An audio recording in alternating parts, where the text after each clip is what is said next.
Donc, ce que je vais traiter aujourd'hui, c'est, je vais commencer par la chaîne d'information et en particulier, on va commencer par la fonction traitée.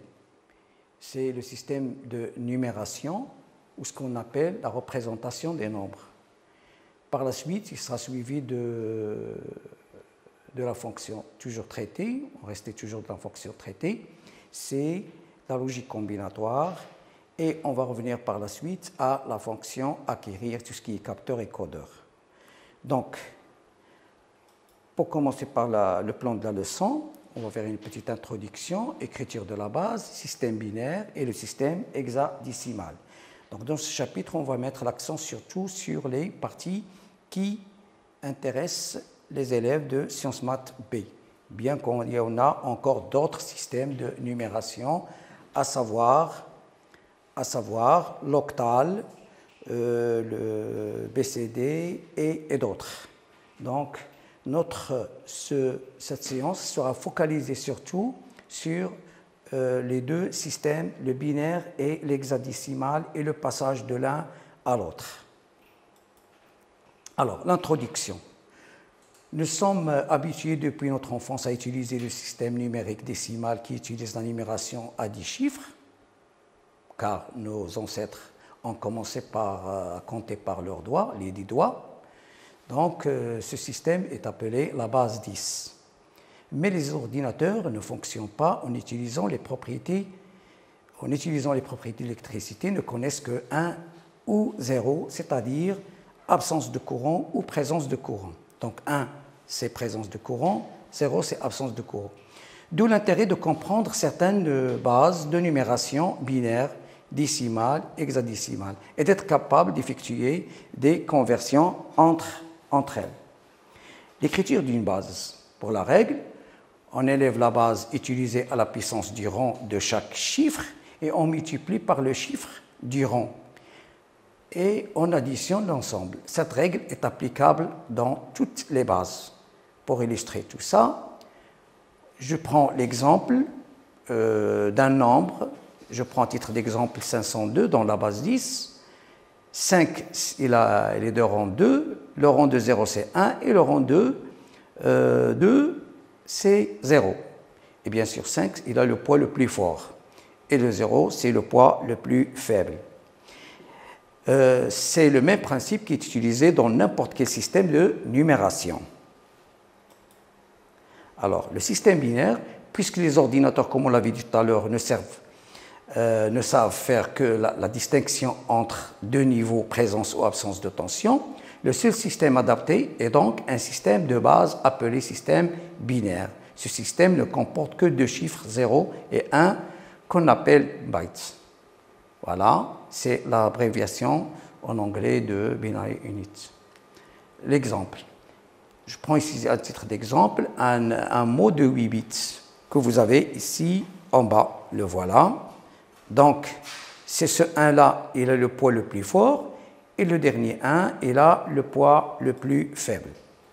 Donc, pour convertir ce mot qui est en binaire, pour le convertir en décimal, ben, on va faire la chose suivante, exactement comme ce qu'on fait pour la base 10.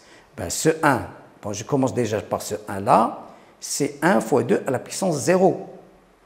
Pour le 0, c'est 0 fois 2 à la puissance 1, 0 fois 2 à la puissance 2, ce 1-là, c'est 1 fois 2 à la puissance 3, par la suite, c'est 0 fois 2 à la puissance 4, par la suite, 1 fois 2 à la puissance 5 et 0 fois 2 à la puissance 6, et le dernier, c'est 1 fois 2 à la puissance 7. Ben, il suffit d'effectuer l'opération, on va se retrouver avec 169. Donc, ce mot en binaire, ce mot-là en binaire, est égal à 169 dans la base décimale.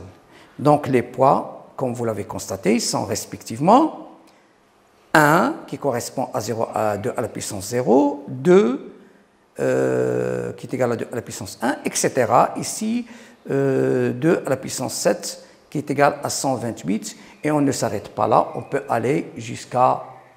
cela dépend de la taille du mot. Voilà. Comme j'ai dit tout à l'heure, voilà, ici, pour ce mot, notre mot est égal à 169. Le système maintenant hexadécimal. La représentation de nombres binaires n'est pas évidente à gérer et écrire. Une succession de 1 et de 0 représente une grande source d'erreur. Donc on a décidé de couper chaque octet, c'est-à-dire 8 bits, pour en faire 2 quartés et de représenter chaque partie par un chiffre. Donc le système hexadécimal est composé de 16 chiffres. Les 16 chiffres sont de 0 jusqu'à 9, mais comme cela ne va pas suffire, on va ajouter d'autres lettres alphabet. On commence par A, B, C, D, E, F. A, c'est tout simplement 10, B, c'est 11, et F, c'est 15. Mais en comptant, on a bien 16. On a ici 16. Alors, je donne à titre d'exemple ce mot de 8 bits. Ce mot de 8 bits, on va le convertir de la base 2 à la base 16. Alors,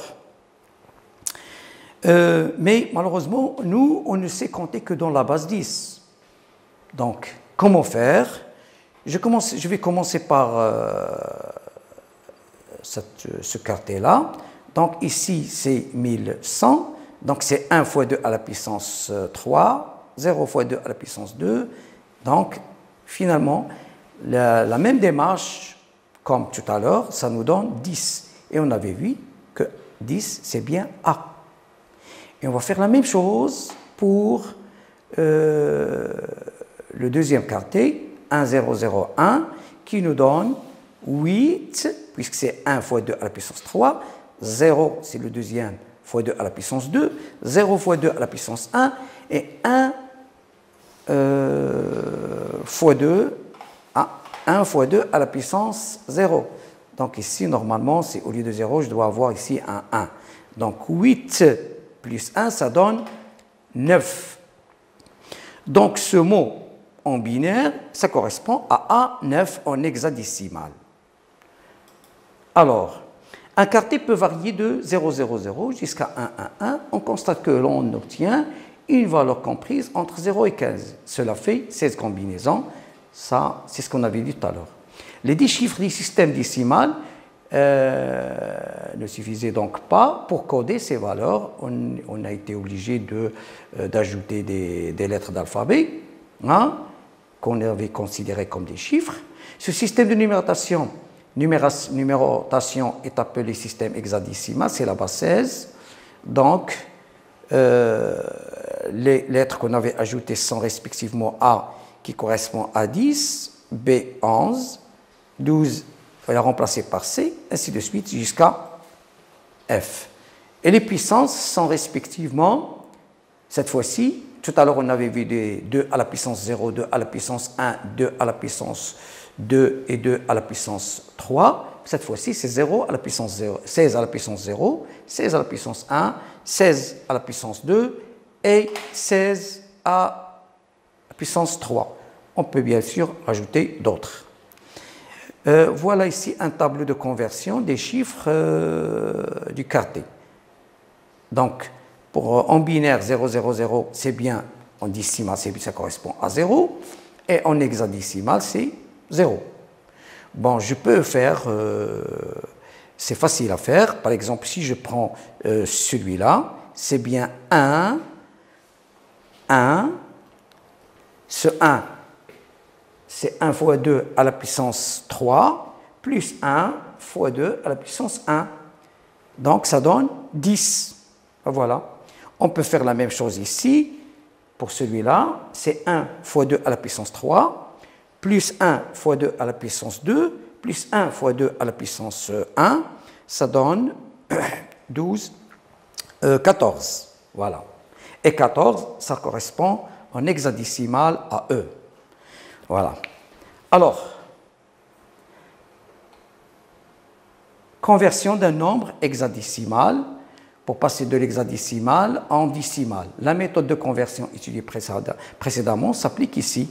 Bon, si je prends ici 3D 4F en hexadécimal, ça correspond à 3 fois 16 à la puissance 3, plus D Donc D c'est 13. 1 fois 2 fois 16 à la puissance 2. Ici c'est 4 fois 16 à la puissance 1.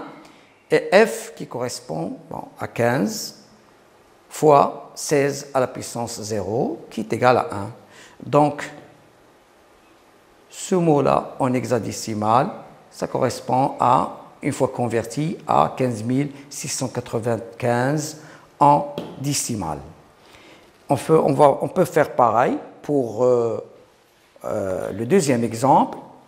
Donc, pour 5ACD en hexadécimal est égal à 5 fois 16 à la puissance 3 plus A fois 16 à la puissance 2 plus C qui est égal à 12 fois 16 à la puissance 1 plus D fois 16 à la puissance 0 et qui nous donne finalement dans la base 10 23 245. Bien sûr, ici on s'est contenté des mots qui ne dépassent pas ici 4 bits. C'est pour faciliter le travail, mais on peut aller au-delà de ça. Alors, pour cela, maintenant, on va faire une application. On va commencer par l'application.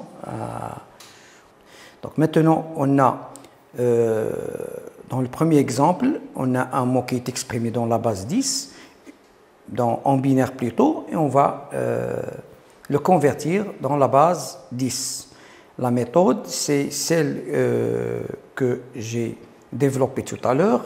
Ça consiste à faire la chose suivante.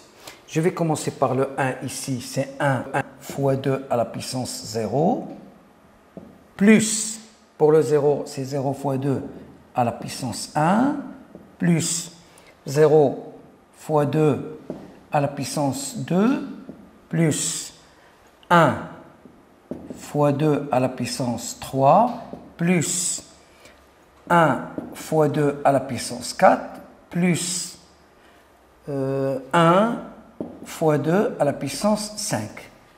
Donc voilà, concernant le premier exemple, ça donne ici 1, 0, plus 0, plus 0, plus, ici c'est 8, plus 16, plus 32. Donc il suffit d'effectuer l'opération. C'est 40, 56, 57. Donc est égal à 57 dans la base décimale. Voilà. Maintenant, concernant l'exemple numéro 2, je vais faire pareil. Donc,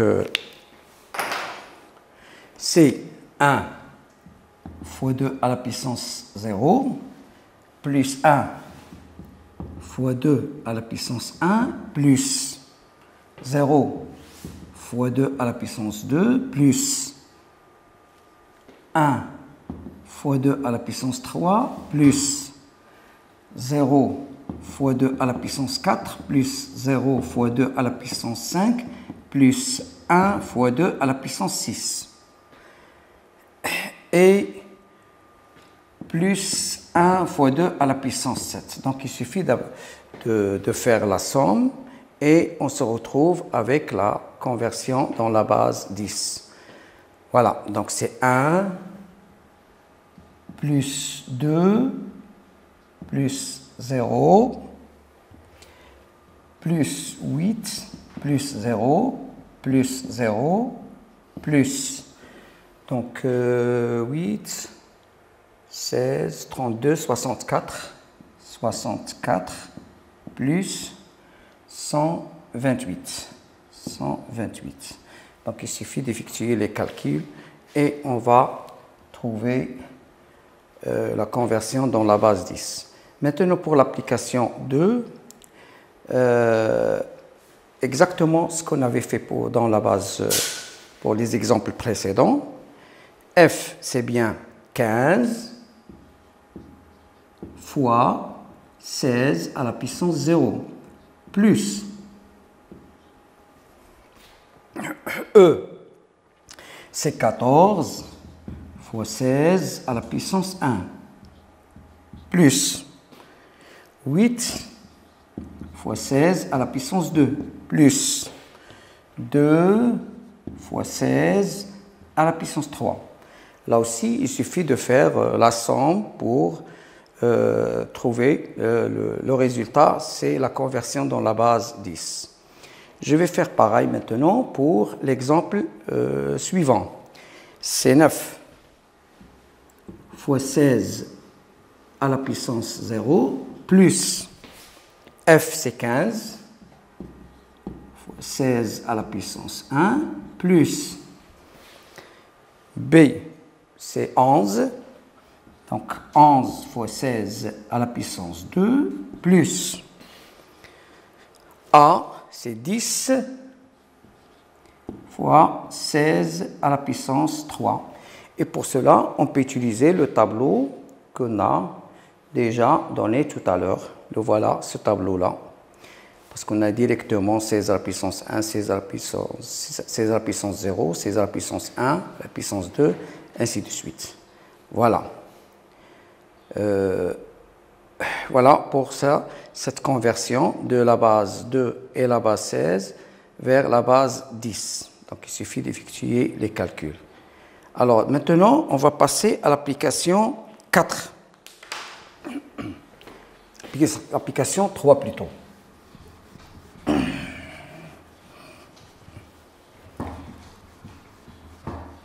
Donc, je vais illustrer cette conversion à travers cet exemple-là. Donc, on a ce mot qui est dans la base 10, dans la base, plutôt la base 2. Donc, on ne voit que des 0 et des 1. Donc, c'est chaque quartier seul. Et on voit ici qu'on n'a que 2, donc il faut ajouter 2 zéros. Et là, on va commencer la conversion. Ici, c'est, n'oublions pas ici que c'est 2 à la puissance 0, 2 à la puissance 1, 2 à la puissance 2. Donc c'est 4 plus 1, ça donne 5. Ici, c'est 2 à la puissance 3, bien sûr. Donc ici, 8 plus 4, c'est 12. Et 12, c'est bien C. Ici, c'est 2 plus 1, c'est 3. Ici, c'est 2. Parce qu'on n'a que des zéros. Ici, c'est 8 plus 4 plus 2. C'est 14. Et 14, c'est E. Et finalement, c'est 3. Voilà dans la base hexadécimale ou la base 16. Alors, pour l'exercice suivant, le dernier,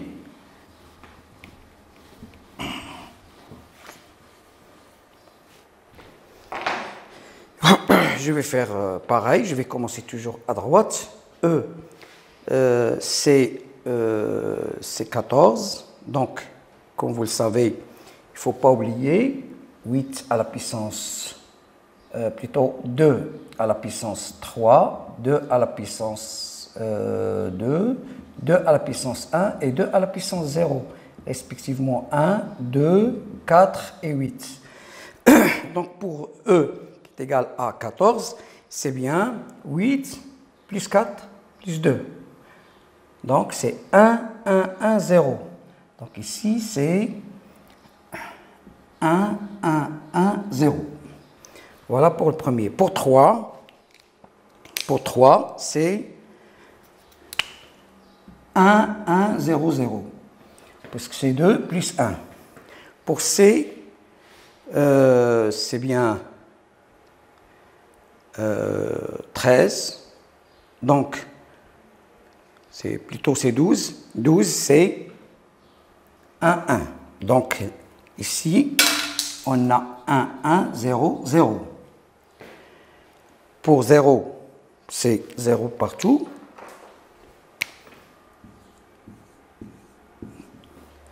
Pour 1, c'est 0, 0, 0, 1. Pour B, B c'est 11. 11 c'est 8 plus 2 plus 1. Donc, c'est 1, 1, 0, 1. Pour 8, c'est 1, 0, 0, 0. Pour 7, c'est 4 plus 2 plus 1. Donc, c'est 1, 1, 1, 0. Et pour A, c'est 10. 10, c'est 8 plus 2. Donc, c'est 1, 0, 1, 0. Voilà pour la base hexadécimale ou la base 16. Voilà, c'est la fin de l'objectif visé par cette intervention. Donc, je vais tout simplement noter qu'il y a encore d'autres bases, telles que l'octal, c'est la base 8. Là, on n'utilise que 8 symboles. Donc, on commence par 0 jusqu'à 7. Donc, 0, 1, 2, 3, 4, 5, 6, 7. Et on fait la même démarche comme celle qu'on avait fait pour 16. Seulement cette fois-ci, lorsqu'on a un mot en binaire, cette fois-ci, on va se contenter uniquement des regroupements de 3. Et la même démarche nous permet de passer de la base 2 à la base 8. Voilà, c'est tout pour cette séance. Et on verra pour terminer la fonction traitée. Donc c'est le cours qui est programmé par la suite, c'est le cours de la logique combinatoire et la simplification des fonctions logiques avec les logigrammes ou les schémas logiques. Merci.